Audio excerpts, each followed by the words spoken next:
Hi everyone. I would just like to ask you a quick question before I start my speech. I would like to ask you, do you think that this child should go into the boys' bathroom or the girls' bathroom? In some states, if this child were born a female, he would be required to go into the female bathroom or into a separate bathroom.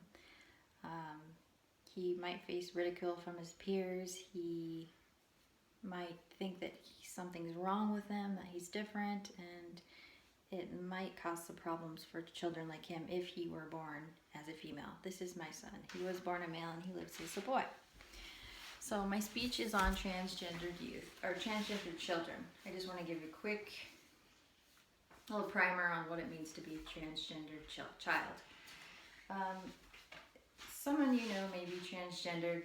I know that in the media we've heard a lot about Caitlyn Jenner, but I thought in children it's an interesting subject because we haven't learned a lot about transgender children. And I've learned a lot just by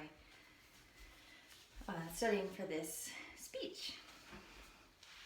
So it is a real diagnosis in transgender children. It's called gender dysphoria. So the Diagnostic and Statistical Manual of Psychiatry, the DSM-5, which is the latest one, calls it gender dysphoria. And the definition of that is a psychological condition in which children experience a marked incongruence between their experienced gender and their biological sex. So we probably know that gender and sex are different, okay? You're born male or female, that's your sex. Your gender is how you live. So I was born female, I live as a girl, as a female.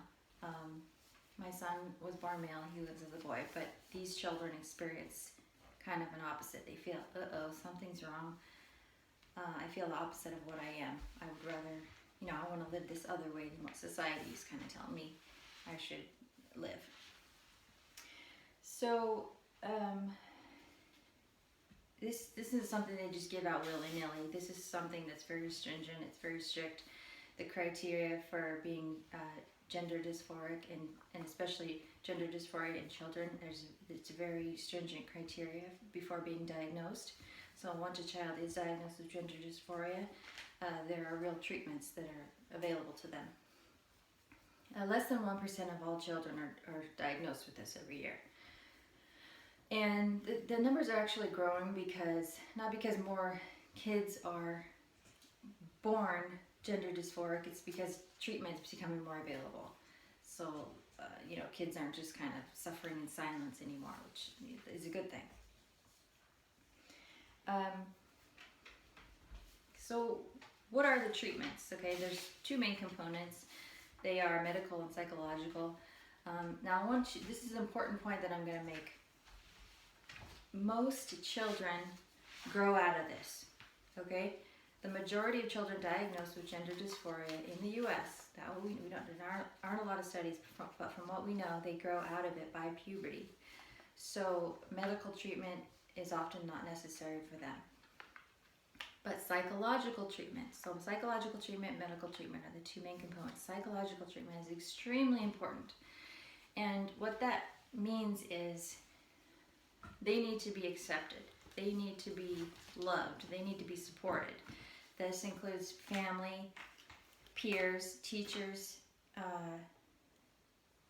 society, friends, in general. So part of why I'm doing this is because I think the more you know, the more we know about this, the better it is for everybody. Chances are you'll come across a transgendered or gender dysphoric child or someone else in your lifetime. So that's the psychological. It's most common in children because many of them do grow out of it, but the ones that don't, medical treatment is available.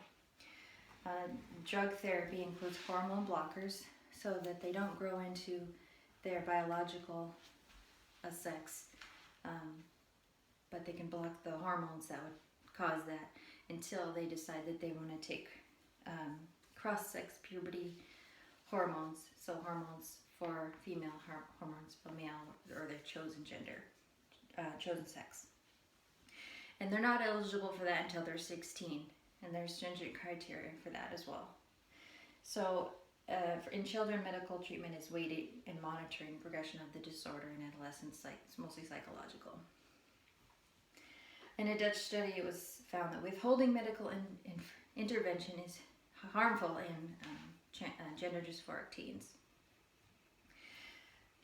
because the older they get, the more it affects them psychologically. Especially, we all know how tough it is, how tough puberty is, and so growing into puberty is something that you don't feel is right for you. You can imagine how tough that could be. Okay. So, and another reason psychological treatment is so important is because 25% of all transgender youth attempt suicide, and that's unacceptable. This is the reason I'm doing this. I don't want that to happen. I think the more that we know about these issues, the better it is, the more we understand. I hardly know anything about it, but this taught me a lot. There's a lot of things I didn't know, a lot of things that shocked me, but I realized that this is something that we just need to learn about. So I just want to leave you with that, and thank you very much.